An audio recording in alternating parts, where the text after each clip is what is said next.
Health news మీకోసం. తలలో ఓవైపు సూదులతో గుచ్చుతున్నట్లుగా, సమ్మెటతో బాదుతున్నట్టుగా వేధించే మైగ్రేన్ బాధలు మనలో చాలా మందికి ఎప్పుడో ఒకప్పుడు అనుభవంలోకి వచ్చే ఉంటాయి. ముఖ్యంగా మహిళల్లో చాలా మంది తరచుగా మైగ్రేన్తో బాధపడుతూ ఉంటారు. ప్రపంచ జనాభాలో సుమారు 10% మంది మైగ్రేన్తో బాధపడుతున్నారని ఒక అంచనా.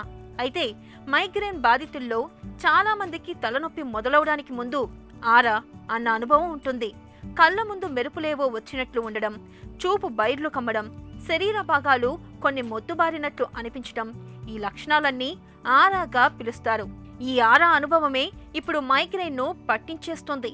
ఇప్పుడు అందుబాటులో ఉన్న వాటికన్నా సమర్థమైన మందులు రావడానికి ఇది కారణమవుతుందని చెబుతున్నారు అమెరికాలోని యూనివర్సిటీ ఆఫ్ రోచెస్టర్కు చెందిన పరిశోధకులు. నిజానికి మన మెదడును ఒక సముద్రంతో పోల్చవచ్చు. ఇందులో CSF అంటే సెరిబ్రోస్పైనల్ ఫ్లూయిడ్ అనే ద్రవం ఉంటుంది. ఇది సముద్రపు నీటిలాగే ఆటుపోట్లకు గురవుతూ ఉంటుంది.